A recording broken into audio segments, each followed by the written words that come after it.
Ya le hemos comentado de esto que se definió por unanimidad en la Cámara de Senadores, concretamente en la Comisión del Trabajo y Previsión Social, donde se aprobó el dictamen que busca modificar el número de días en el pago de aguinaldo para pasar de 15, como está actualmente, a 30 días como mínimo. Hubo un amplio apoyo en comisiones, ahora habrá que esperar en qué momento sube al Pleno. Pero, ¿qué impacto puede tener esto en el sector privado? Porque finalmente es ahí donde se tendría la ampliación del pago de aguinaldo de 15 a 30 días, porque en el sector público llega a ser hasta de 40 días el pago de aguinaldo. Está en la línea telefónica José Medina Mora, presidente nacional de la Confederación Patronal de la República Mexicana. ¿Cómo está, presidente? Buenas tardes. Buenas tardes, Martín, qué gusto saludarte. ¿Cuál es el impacto que estarían valorando ustedes, podrían tener las empresas de aprobarse en la Cámara de Senadores y Diputados esta iniciativa, presidente? Bueno, primero, Martín, señalar que en Coparmex y en todo el sector empresarial hemos estado siempre en favor de mejorar las condiciones de los trabajadores. Hemos, desde el 2016, impulsado un aumento al salario mínimo, cuidando que este no genere inflación, pero que tampoco genere informalidad. Esto se logró a partir de que aparece la UMA y deja de usarse el salario mínimo como un parámetro. Digamos, seguiremos todavía después de esta administración haciendo el aumento al salario mínimo para llegar al nivel de bienestar familiar hasta el 2026, Martín. También el año pasado apoyamos el que hubiera un aumento en los días de vacaciones de 6 a 12 días, y quizá la más importante reforma social impulsada desde el sector empresarial es la reforma de pensiones, en donde lo que nos dimos cuenta es que los trabajadores al final de su vida laboral no tenían suficiente recurso para su pensión. Entonces propusimos aumentar las aportaciones de las empresas al fondo de pensiones de los trabajadores con un 8% que se aplica 1% por año durante 8 años. Ya empezó en el 2023 con el primer punto porcentual, ya es un 2% este año, así seguirá hasta el 2030 el 8%. En estos momentos pensar en aumentar otro costo antes de aumentar la productividad nos parece, Martín, que no es el momento para discutir reformas. Estamos en medio de una campaña electoral en donde la concentración del país está precisamente en este proceso electoral. Proponemos es que una vez que pase el proceso electoral, entonces sí nos sentemos a discutir a fondo el cómo hacer estos cambios, como es el aguinaldo y otras reformas que se han discutido en el entorno laboral. Sí, porque si vemos el nivel de ingreso de los trabajadores, puede ser que aún falte para que tengan un ingreso competitivo, pero todo debe de ser negociado, presidente. De lo contrario, pues habría consecuencias para las empresas. Habrá quienes lo puedan resistir, ¿no? De gran tamaño, los corporativos, medianos empresas también, pero ¿qué pasaría con aquellas micro y medianas empresas que apenas a veces sacan para cubrir la nómina? Sí, justo es con las micro y pequeñas empresas en donde está la preocupación, porque esto, digamos, aumenta sus costos y los lleva en muchos casos a irse a la informalidad.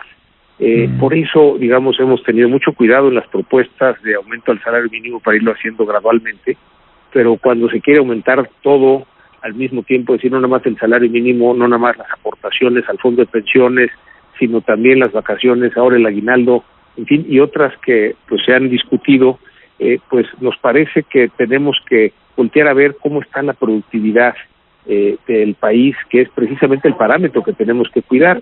Y la realidad es que esta productividad ha ido cayendo, y entonces necesitamos trabajar en aumentar la productividad antes de pensar en subir los costos. Hasta ahora no ha habido un impacto inflacionario por estos ajustes salariales, sobre todo al mínimo, presidente. ¿Este sí podría ser un factor que detone algún impacto en la inflación de no mejorar la productividad? Sí, desde luego que cualquier aumento en los costos que no vaya acompañado de un aumento en productividad se va a reflejar en una inflación. Hemos hecho un trabajo en conjunto con las autoridades, acuerdo de unidad entre el gobierno y la iniciativa privada para contener el aumento de la inflación, que ha sido muy exitoso. Así que recordarás, Martín, que la inflación estaba a niveles del 9%, y con ese acuerdo pues se logró bajar a un 8, un 7, un 6, un 5, 4.22. Todavía no se llega al objetivo, pero va en el camino que queremos. Y precisamente lo que ahora tenemos que enfocarnos es en aumentar la productividad para que entonces sí, con una mayor productividad podamos ir absorbiendo estos aumentos de costos. Quedó pendiente en la Cámara de Diputados el tema también de la reducción de la semana laboral, ¿no? Un asunto que en algún momento se había discutido, después se llegó a la conclusión que habría que ampliar la discusión. ¿Tendría que correr el mismo camino alguna reforma en este sentido de del aguinaldo, presidente? Sí, digamos que nada más aumentar costos sin aumentar productividad nos va a traer de regreso la inflación. Adicionalmente hay otro problema, una situación en donde tenemos vacantes abiertas que no se han podido cubrir. Entonces, en caso de que se aprobara esa reducción de la jornada laboral, pues no habría personal suficiente para cubrir esas vacantes. Hay entre 1.200.000 y 1.600.000 vacantes abiertas que no se han podido cubrir. Por eso se ha planteado que se requiere un amplio diálogo social. Va a empezar hacia el próximo mes, mesas de análisis, de diálogo, para que durante todo este año 2024 profundicemos en cómo hacerlo. Y bueno, se ha mencionado como un posible camino hacerlo como se hizo en Chile, en donde lo hicieron gradualmente durante 4 años, y lo que hicieron fue poner metas de productividad que conforme se iban cumpliendo podían entonces ir reduciendo la jornada laboral, de tal manera que no tenga un impacto en la productividad del país, que se traduce en competitividad del país.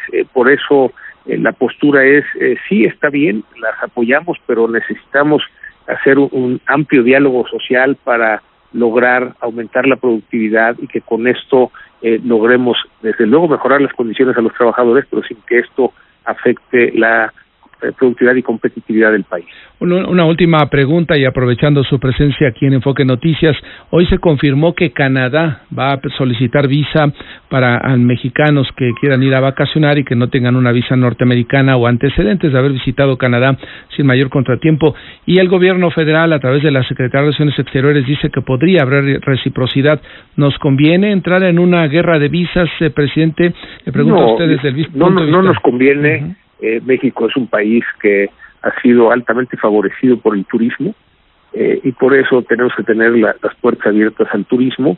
El que el gobierno de Canadá imponga justo a partir de hoy la condición de visa para todos aquellos que no tengan visa estadounidense, pues refleja el cómo ha ido la migración ilegal entrando ahora por Canadá, y por eso es que se llega a esta medida.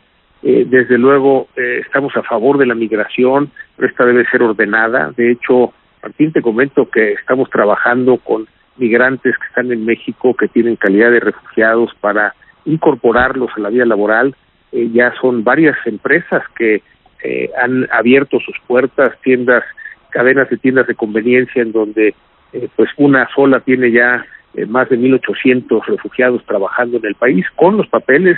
Son 2 lo que da la Secretaría de Gobernación, la tarjeta de migrante, más el RFC que da el SAT, y con eso las empresas en México podemos contratar a los refugiados y de esta manera también subsanar esta situación de falta de mano de obra para cubrir las vacantes, Martín. Correcto. Presidente, le agradezco la conversación esta tarde. Estamos en comunicación para seguir conversando de los principales temas de la economía mexicana. Sí, pues muchas gracias, Martín. Un saludo para ti y para todo tu audiencia. Saludos, que le vaya muy bien. Es José Medina Mora, presidente nacional de la Confederación Patronal de la República Mexicana, la Coparmex. Interesante lo que plantea en el tema de las visas, que hoy fue un tema muy destacado a lo largo del día por esta decisión de Canadá, para que pues más mexicanos, argumentando pues temas que no son necesariamente los correctos, temas de seguridad, temas personales, pues vayan a Canadá a quedarse de manera incorrecta. Pues ahí importante el punto de vista del presidente de la Coparmex.